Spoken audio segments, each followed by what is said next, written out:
Magandang araw po sa bawat isa po na nakikinig po sa oras pong ito.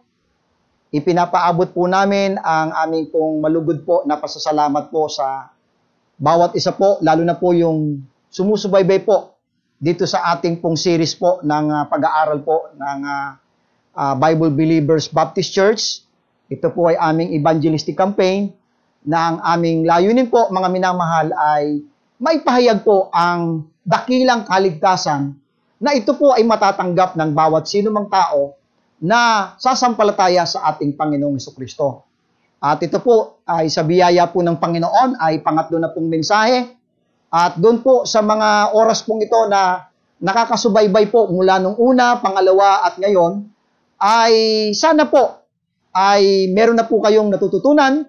At kung sakali po sa oras na ito hanggang ngayon, ay kung sakaling dumating sa iyo ang kamatayan at hanggang ngayon ay hindi mo pa rin tiyak, sana po sa pagkakataong ito ay ang aming dalangin ay kumilos ang salita ng Panginoon at ang Banal na Espiritu na maunawaan po ninyo ang kahalagahan po ng kaligtasan.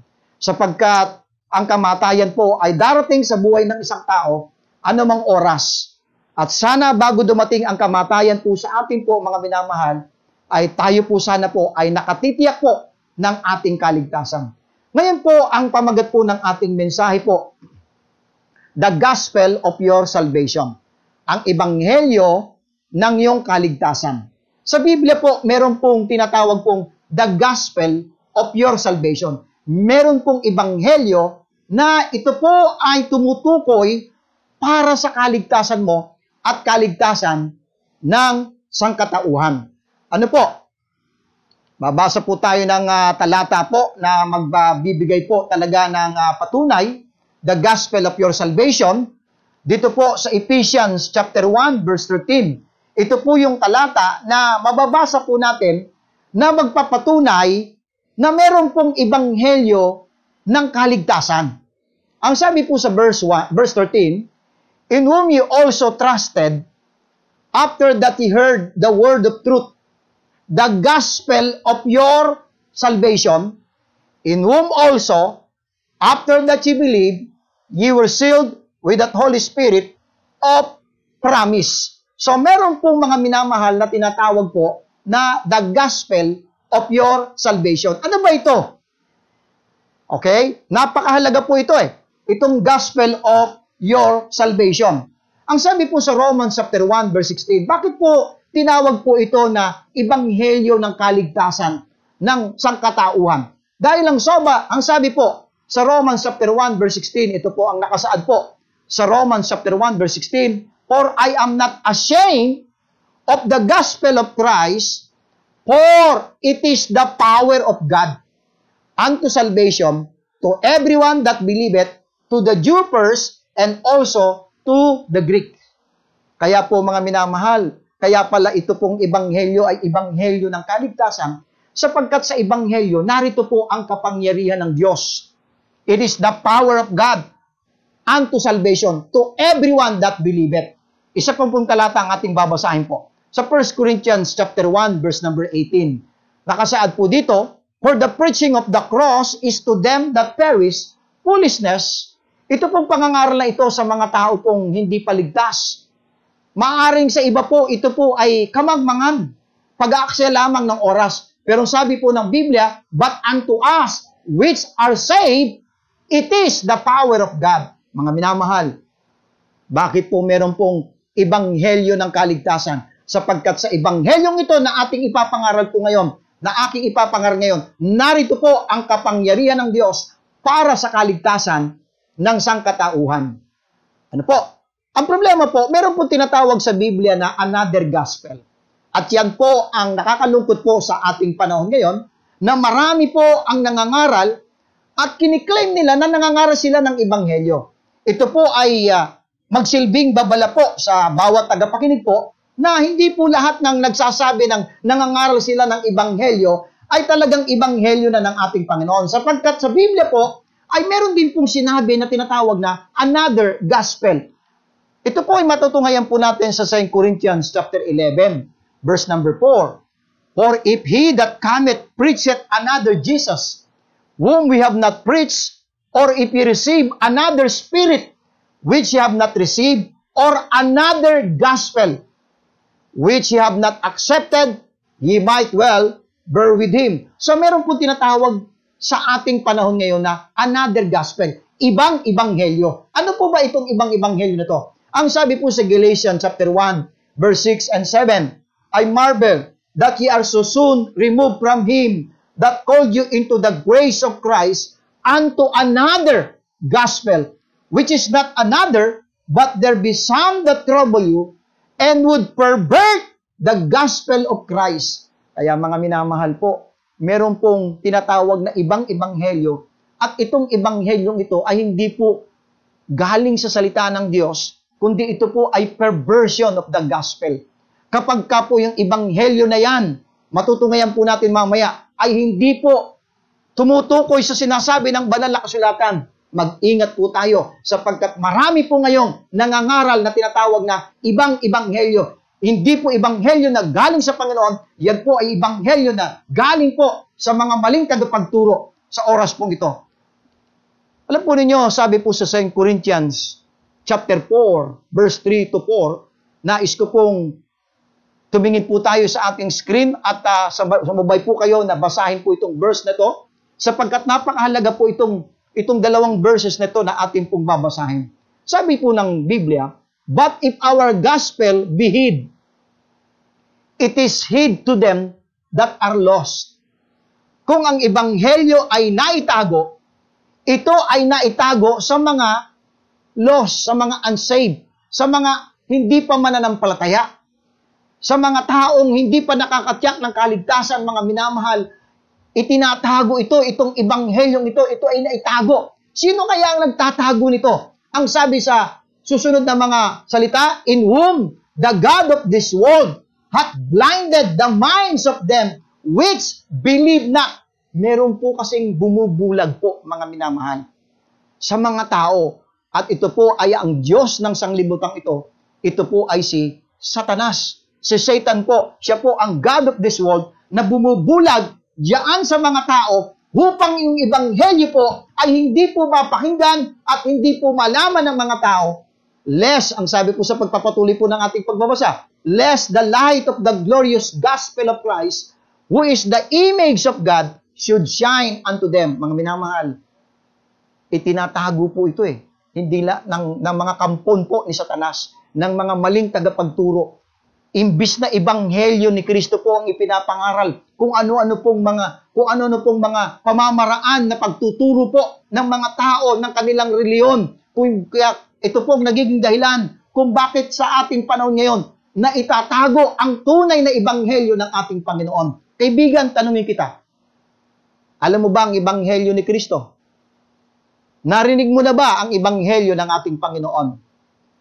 Magbibigay po ako sa inyo ng isang pagkakataon po na isang kabataan po na maaaring siya po ay miyembro ng isang simbahan.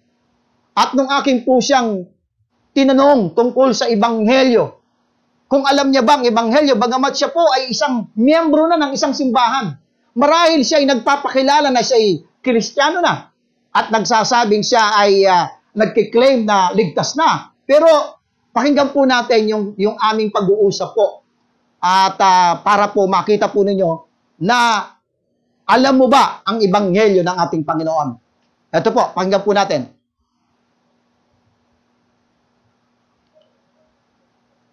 Okay?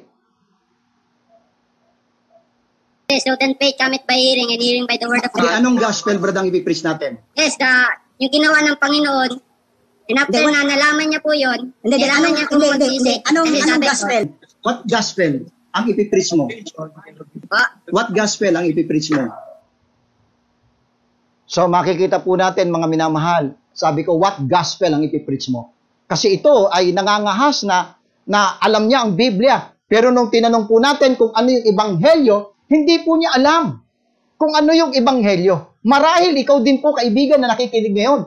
Tanungin po kita, ako po yung magtatanong, alam mo ba kung anong ebanghelyo? Ito po ang sagot po ng Biblia. Ano bang ebanghelyo po na sinasabi po ng banal na kasulatan? Sabi po dito po sa 1 Corinthians chapter 15, Babasahin ko po, 1 Corinthians chapter 15. Ito po ay verses 1 to 4. Ang sabi po diyan, moreover, brethren, I declare unto you the gospel.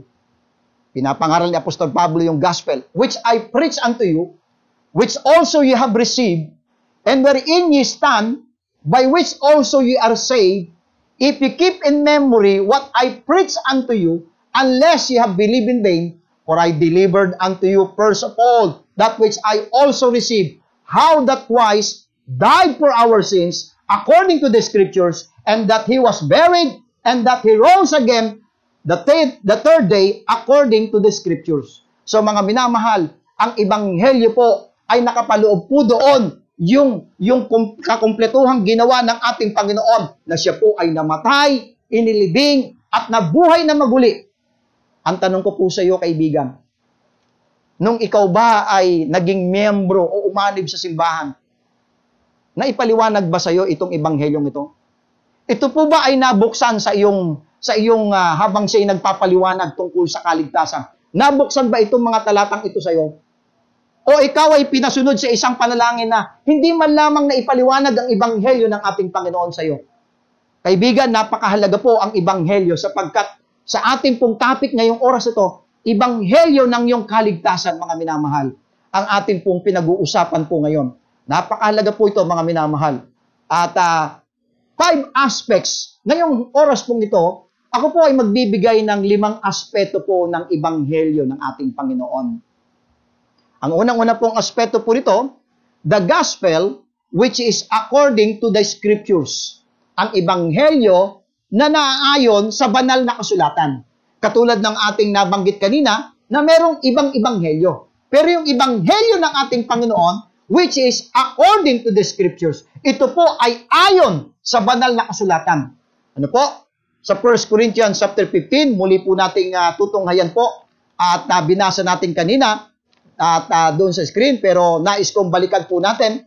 Meron pong 2 bagay po diyan na nabanggit po according to the Scripture. Sabi sa verse 3. Ang sabi sa verse 3, for I delivered unto you first of all that which I also received, how that Christ died for our sins according to the Scriptures. And then, mapapansin po natin sa verse 4 again, and that He was buried, and that He rose again the third day according to the Scriptures. Ang ebanghelyo ng kaligtasan ng tao, ito po ay according to the Scriptures.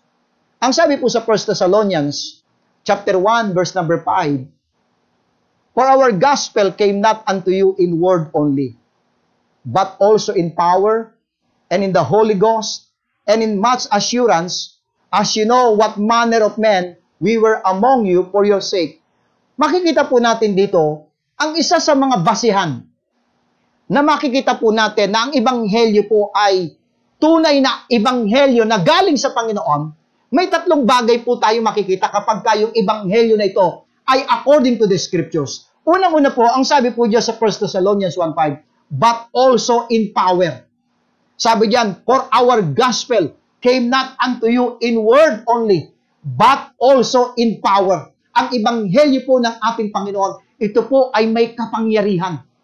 Ang sabi po sa Romans chapter 1, verse number 16, Romans chapter 1, verse number 16. Tingnan po natin. Tunghayan po natin sa Romans chapter 1, verse number 16. For I am not ashamed of the gospel of Christ. Bakit hindi po ikinakaya ni Apostol Pablo? Talagang siya po ay bold na kanyang ipinapangaral to. Why? For it is the power of God unto salvation to everyone that believeth, to the Jew first and also to the Greek. Alam po ba ninyo ang ebanghelyo po which is according to the Scripture? Ito po ay may kapangyarihan ng Diyos. Sabi po sa 1 Thessalonians chapter 2, basa pa po tayo ng isang talata pa po, na makikita po natin ang ebanghelyo which is according to the Scripture. Ito po ay may kapangyarihan ng Diyos na magligtas. 1 Thessalonians chapter 2 and verse number 13.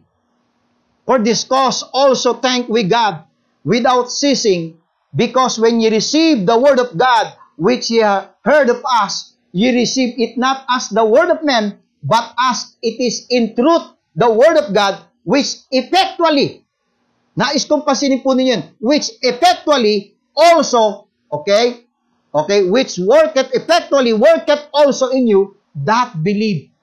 Alam po ba ninyo ang ebanghelyo ng tunay na ebanghelyo ng ating Panginoon, which is according to the Scripture, ito po ay meron pong kapangyarihan. At once na ikaw ay sumampalataya, ito po ay effectually work it. Ito po ay talagang epektibong gagawa po sa buhay ng isang tao. Ano pa po ang katangian ng isang ebanghelyo which is according to the Scripture? Na mababasa natin sa 1 Thessalonians chapter 1 verse 5. Hindi lamang kapangyarihan kundi and in the Holy Ghost. Ang sabi sa 1 Thessalonians 1:5, for our gospel came not unto you in word only, but also in power and in the Holy Ghost. Alam nyo mga minamahal, ang ebanghelyo po ay hindi kailangan ng anumang schism o anumang system na kailangan ng tao. Dahil ang ebanghelyo, kapag ipinangaral, ito po ay, ang Holy Spirit po ay kumikilos. Kaya't hindi po ang mangangaral ang tagapagligtas, hindi rin po ang reliyon ang tagapagligtas. Kailangan lamang po na mapakinggan ng tao ang ebanghelyo which is according to the Scriptures, at kapag ka po ito ay naipangaral, ang banal na Espiritu po ay kumikilos habang ang ebanghelyo po ay naipapangaral. Yan po ang ebanghelyo which is according to the Scriptures. Another po, in much assurance. Ang sabi sa 1 Thessalonians 1:5, for our gospel came not unto you in word only, but also in power, and in the Holy Ghost, pangatlo, and in much assurance. Mga minamahal, ang ebanghelyo po ay meron pong taglay-taglay na katiyakan ng kaligtasan. Ang magtitiyak po ng kaligtasan sa atin po, yung ebanghelyo ng ating Panginoon. Kaya ito po yung unang aspeto na dapat nating maunawaan. The gospel which is according to the Scriptures.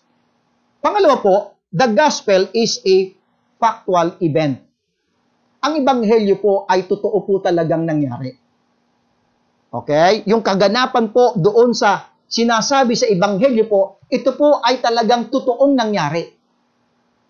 It's not a fairy tale. Hindi po ito isang kwento lamang ng barberong kwento lang.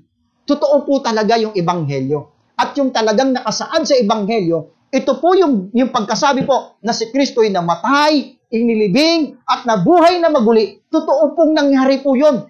It's not a fairy tale. Hindi po ito kwentong lalabasyang lamang. Ito po talaga ay totoong pangyayari. It's not a legend nor a myth. Hindi po ito katulad ng napapanood natin doon sa pelikula na The Passion of Christ. Hindi po yan ang ebanghelyo. Ang ebanghelyo po ay hindi po legend or myth. Ito po talaga ay totoo pong kaganapan na nangyari po sa buhay ng ating Panginoon. It's not a religious invention. Hindi po ito inimbento lamang ng mga reliyosong tao po sa ating panahon ngayon. Hindi po. Kundi ang ebanghelyo, but actually, it is a factual event. Jesus really died and was buried, and He rose from the grave. Totoo po talaga mga minamahal. Ang ebanghelyo po, ito po ay totoong kaganapan, totoong pangyayari.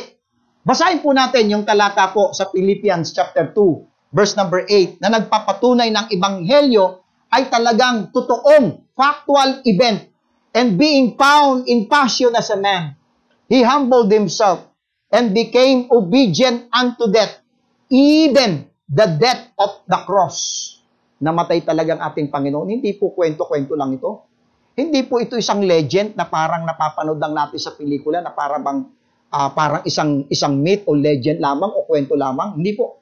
Totoo po talagang nangyari po yung nakasaad po sa ebanghelyo ng ating Panginoon. Ang sabi sa 1 Peter chapter 2, verse 24, basahin po natin, who His own self bare our sins in His own body on the tree, that we, being dead to sins, should live unto righteousness, by whose stripes ye were healed.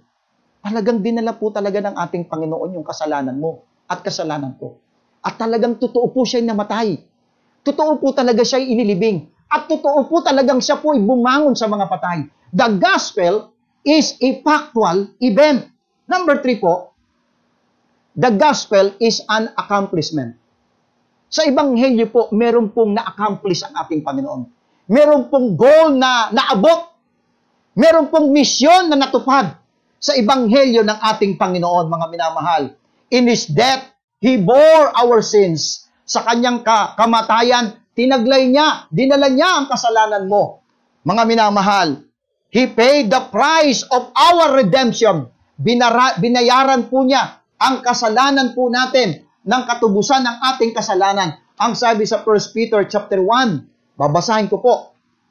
Sa 1 Peter chapter 1, verse 18 and 19, for as much as you know that you were not redeemed with corruptible things as silver and gold from your vain conversation received by the tradition from your fathers, but with the precious blood of Christ as of a lamb without blemish and without spot. Mga minamahal, ang ebanghelyo po ay meron pong isang misyon na natupad. Ang ebanghelyo po ay meron pong nagawa. Ang ebanghelyo po ay meron pong natapos na isang misyon. At ito po ay para tubusin ang kasalanan ng sangkatauhan. Dinala niya po ang ating mga kasalanan. He endured God's wrath and condemnation in our place. Binata ni Kristo yung hatol at puot ng Diyos sa krus ng Kalbaryo para sa iyo at para sa akin. Sa unang ating mensahe, kung natatandaan po ninyo, na isa po sa mga ginawa ng ating Panginoon sa iyo, siya po ay naging panghalili, our substitute. Yan po yung na-accomplish po ng ebanghelyo, mga minamahal. He arose from the grave. Bumangon po siya sa mga patay. Tingnan po natin sa 1 Corinthians chapter 15. Kung hindi po na-accomplish ng ating Panginoon, ito pong nakalagay sa ebanghelyo, nakalulungkot po ang ating magiging kalagayan, mga minamahal. 1 Corinthians chapter 15, verse 17, babasahin ko po. And if Christ be not raised, your faith is vain, ye are yet in your sins. Kung hindi nabuhay sa mga patay ang ating Panginoon, hindi ka natubos. Ikaw pa rin ay nasa kasalanan mo at walang kaligtasan ng tao. Pero salamat po, ang sabi sa talatang verse 20, But now is Christ risen from the dead and become the first fruits of them that sleep. Alam niyo, mga minamahal, ang ebanghelyo po ay meron pong natupad na gawain. The gospel is an accomplishment. Romans chapter 4, hindi po ito isang mensahe lang. Kundi dito po sa nakapaloob po sa ebanghelyo, ipinapaktunay lamang po na meron pong naganap, meron pong na-perfect na kaligtasan, meron pong na-accomplish na isang misyon po. Ang sabi po sa Romans chapter 4 and verse 25, tingnan po nyo, who was delivered for our offenses and was raised, nabuhay po siya again for our justification. Kaya po mga minamahal, ang tao po, pwede pong maligtas sa oras na ito. Ngayong oras na ito, pwede kang makaranas ng kaligtasan. Alam niyo po ba bakit? Sapagkat ang ebanghelyo po ay meron pong na-accomplish na isang bagay na napakalaga. Ano po ba yun? Yung kaligtasan mo, kaligtasan ko, yung kaligtasan ng sangkatauhan, mga minamahal. The gospel is an accomplishment. Number 4, the gospel is an offer. Ang ebanghelyo po ay ino-offer po. Inihahandog po. Kaya po na ipapangaral po yun Kahit napakahalaga po na maipangaral ang ebanghelyo sapagkat dito po sa ebanghelyo, makikita po natin yung isang bagay na ino-offer. Ipinagkakaloob ng ating Panginoon, mga minamahal. The accomplishment of the cross is offered freely to be received by faith alone apart from works of the law. Sabi po sa Matthew chapter 11 verse 28, sabi ni Kristo, Come unto me, all ye that labor and are heavy laden, and I will give you rest. Mga minamahal, nag-o-offer po ang Panginoon. Lumapit ka sa Kanya. Lumapit ka sa ating Panginoon. Ang sabi sa John chapter 7, verse 37, In the last day, the great day of the feast, Jesus stood and cried, saying, If any man thirst, let him come unto me and drink. Talagang ang ebanghelyo, mga minamahal, ay nag-o-offer, nagkakaloob, nag-iimbita na lumapit ka sa Panginoon sapagkat dito sa ebanghelyo lamang ay matutungayan natin ang kaligtasan ng sangkatauhan, yung kaligtasan mo, mga minamahal. The gospel is an offer. Ang sabi sa Romans chapter 5, verse 15, but not as the offense. So also is the free gift. May regalo po, mga minamahal, ang Diyos eh. For if through the offense of one many be dead, much more the grace of God, and the gift by grace, which is by one man, Jesus Christ, hath abounded unto many. Napakasarap po eh, na ang ating Panginoon. Datapwat, sabi sa Romans 6:23, for the wages of sin is death, but, datapwat, ang regalo ng Diyos, but the gift of God is eternal life through Jesus Christ, our Lord. Mga minamahal, ang Ebanghelyo po ay nag-o-offer po sa inyo ng kaligtasan. Hindi po ito, hindi ka mahihirapan na hanapin. Hindi po ito tinago ng Panginoon. Hindi po ito pinagkakait ng Panginoon. Kundi ito po ay willingly inihahandog, ipinagkakaloob ng Panginoon sa sino mang lalapit sa Kanya at sasampalataya dyan sa Ebanghelyo na yan. The gospel is an offer. Panghuli po, the gospel is sufficient for your salvation. Since ang Ebanghelyo po ay Ebanghelyo ng iyong kaligtasan, ang Ebanghelyo po ay sufficient para sa kaligtasan ng sino mang tao. Babasahin ko ulit. Bakit kailangang papaano ito mapapasa atin na ang Ebanghelyo pala? Basahin po natin muli po ang 1 Corinthians 15. Sapagkat ito po yung Ebanghelyo eh.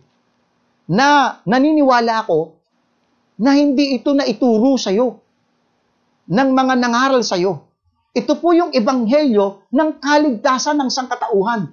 Kaya kahit ulit-ulitin ko po sa inyo na basahin ito para lamang maunawaan mo na meron pong kaligtasan na nakapaloob na nandito sa Ebanghelyo ni Kristo. Ang sabi sa verse 1, moreover, brethren, I declare unto you the gospel which I preach unto you, which also you have received, and wherein ye stand. Paano mo bang matatanggap ang Ebanghelyo? Ang sabi sa verse 11, ito po ang kaparaanan, paano mong mapapasayo yung Ebanghelyo ng kaligtasan. Ang sabi sa verse 11, therefore, whether it were I or they, so we preach, and so ye believe. Mapapasayo, kaibigan, ang Ebanghelyo ng kaligtasan na si Kristo'y namatay, inilibing, at nabuhay na maguli kung ikaw ay magbibilib. Ang ibig sabihin, sasampalataya. Ikaw ay magtitiwala sa kaibuturan ng iyong puso na si Kristo'y namatay, inilibing, at nabuhay na maguli. Paniniwalaan mo, pagtitiwalaan mo na yun ay sapat. Wala ka nang idadagdag pa. Wala ka nang ibabawas pa. Hindi mo kailangang lumuhod naglalakad ng kaluhod. Hindi mo kailangang sugatan ang iyong sarili. Hindi mo rin kailangang magmakaawa sa Diyos.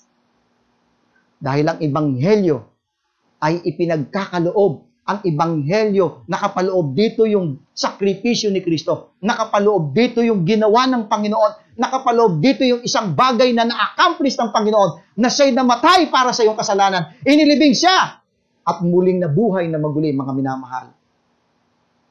Ang sabi sa Ephesians 1:13, in whom ye also trusted, after that ye heard the word of truth, the gospel of your salvation. Mga minamahal, ito po yung Ebanghelyo ng iyong kaligtasan. And then, ano po? Ano po ang magiging response ng tao sa Ebanghelyo na yan? Nang sabi diyan, in whom also, after that ye believe. Sa oras na ito, na napakinggan mo ang Ebanghelyo ng iyong kaligtasan, at ikaw sa iyong sarili, na-realize mo na walang magagawa ang iyong reliyon. Hindi makatutulong sa kaligtasan mo ang anumang mga bagay na ginagawa ng tao, o anumang reliyon, o anumang rituals, o anumang pamamaraan ng tao. Sa isip mo ngayon, kung nare-realize mo ngayong oras na ito na ikaw ay makasalanan at wala kang magagawa sa iyong sarili, ikaw ay nasa kalagayang walang pag-asa at walang magagawa. Pero na-realize mo ngayon na meron pong Ebanghelyo ng kaligtasan, na si Kristo'y namatay sa iyo, inilibing, at nabuhay na maguli, kung ikaw ay kakapit dito at magtitiwala ka sa kaibuturan ng iyong puso, sasampalatayanan mo si Kristo na siya'y namatay, inilibing, at nabuhay na maguli. In whom also, after that you believe, ano pong sabi ng Ephesians 1:13? Ye were sealed with that Holy Spirit of promise. So, oras na ito, at an instant, ikaw ay seselyuhan ng banal na Espiritu na nangangahulugan na natanggap mo ang kaligtasan. Ang sabi po ng huling talata po na ating pong babasahin sa 1 Thessalonians chapter 2, verse number 13, for this cause, also thank we God without ceasing, because when ye receive the word of God, which ye heard of us, ye receive it not as the word of men, but as it is in truth the word of God. Nais kong pasinin po ninyo yung huling mga talata, yung mga huling salita, which effectually worketh also in you that believe. Ang ebanghelyo po, yung kapangyarihan ng Diyos sa oras na ito po, ay magtatrabaho, gagawa, kikilos sa'yo kapag ikaw ay nanampalataya, which effectually worketh also in you that believe. Ang magtatrabaho po, ang banal na Espiritu, hindi po ang soul winner, hindi po yung tagapangaral, hindi po ang music, hindi po ang anumang mga bagay na skissing ng tao. Sa oras na ito, kapag ikaw ay nag-believe, yung kapangyarihan ng Diyos na nasa ebanghelyo, worketh in you that believe. Maya-apply agad sa'yo ang kaligtasan, seselyuhan ka agad ng Holy Spirit. Ikaw ay ililigtas agad ng ating Panginoon. Bakit? Dahil ikaw ay nag-believe, ikaw ay nanampalataya doon sa kasapatan na nakapaloob sa ebanghelyo na si Kristo'y namatay, inilibing, at nabuhay na maguli. Sana po, mga minamahal, magtiwala kayo sa ating Panginoon. Magpasya ka sa iyong puso. Sana lumapit ka sa Kanya. At sampalatayanan mo yung ebanghelyo ng iyong kaligtasan na si Kristo'y namatay, inilibing, at nabuhay na maguli. Ako po ay mananalangin muli at ipapanalangin ko po kayo, mga kaibigan, na sana po kilusin ng Panginoon ang puso ninyo at makita ninyo ang pangangailangan ng kaligtasan. Panginoon, maraming pong salamat po sa oras pong ito. Ang aking dalangin po sa mga nakikinig po sa oras pong ito, ang hiling ko po, ang banal na Espiritu po ay kumilos. Makita nila ang kanilang kalagayan na walang pag-asa sa mundong ito.